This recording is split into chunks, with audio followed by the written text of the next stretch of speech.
So let's check out 3 badass gaming laptops that won't murder your wallet. It's pretty hard to find a decent laptop under $1,000, but if you shop carefully, there are actually a few good options. Here are the top 3 that I found. You can either sit back and listen to me talk about them one at a time, or just click on the specific laptop you're interested in now. So let's get started.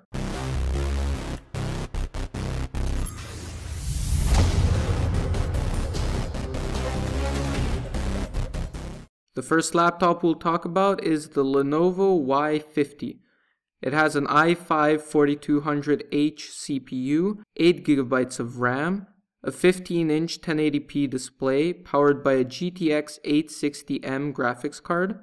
Storage-wise, it's rocking a 1TB 5400 RPM drive with an 8GB SSD to speed things up a bit as a cache drive. The notable features of this laptop are the pleasing brushed metal design and sub 1 inch or 24mm thickness. However, it's not all good news, with the main drawbacks being the subpar touchpad and keyboard and just the flat out disappointing display that Lenovo put on this laptop. Based on reviews, the colors are quite inaccurate, with a slight blue tint on everything, and the viewing angles are absolutely terrible. Overall though, you're getting quite a lot for your money if you can overlook the things I just pointed out. The gaming performance that the GTX 860M can give you is well worth the $980 price tag. The next laptop we'll be checking out is the Acer NP7358. This laptop is the clear winner in terms of raw performance. Unlike the other two on this list, it actually comes with an i7 CPU, the 4710MQ.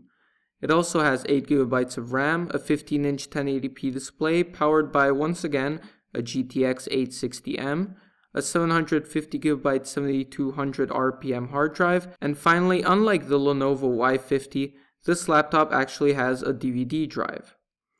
So as you can see, the Acer NP7358 is a strong contender in the spec department, with the fastest CPU, GPU, and hard drive out of the 3. However, it does have a few notable drawbacks.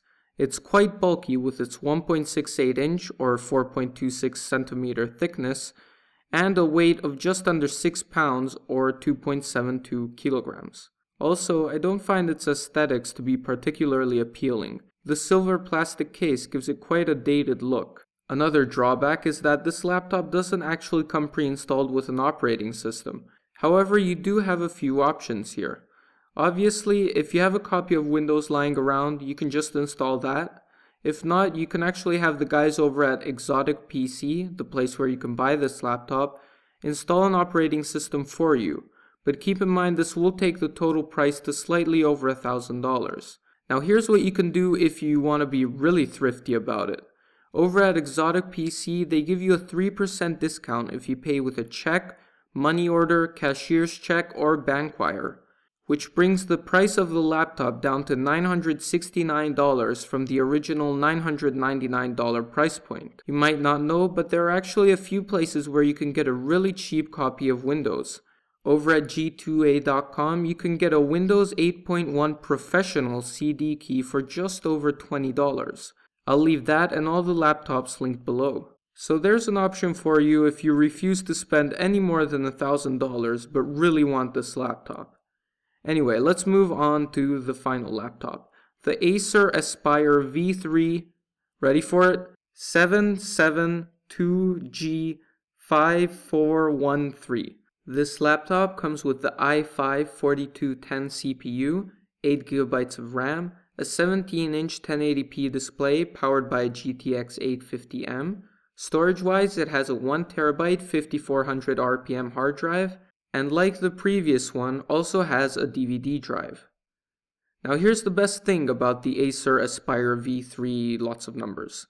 It actually only costs $800 on Amazon.com and only $780 over at Adorama.com. That's a full $200 less than the other two. As you can see, this laptop is also sporting a beautiful brushed metal design. I personally think it's the best looking laptop out of the 3. Unfortunately, you do get a slightly weaker graphics card in this laptop, but it should still give you a satisfactory gaming experience. with frame rates not too far behind the GTX 860M. I'll talk a bit more about this laptop in my final recommendations. Okay, so I gave you a brief description of the three laptops, however you might not be sure which one suits you best. Well, here's what I recommend. If your goal is to get the most gaming performance possible for your money, and you're not too worried about the looks of the laptop, then definitely go with the Acer NP7358. However, if you gave me $1,000 and told me to buy a gaming laptop, I would go for the Acer Aspire V3. The $200 you'll save are plenty to upgrade that somewhat slow hard drive to a 250GB SSD and buy a bunch of games with money to spare. Also, as I said, the laptop looks great, and that nice large 17-inch display should give you a great gaming experience. Make sure to check out the description for more info on all these laptops, and while you're there, make sure to leave a like rating if you found this video useful. On the left, you can check out a parts list for a $1,500 gaming PC, and on the right, you can check out why many gaming YouTube videos aren't getting views. I'll see you guys in the next one.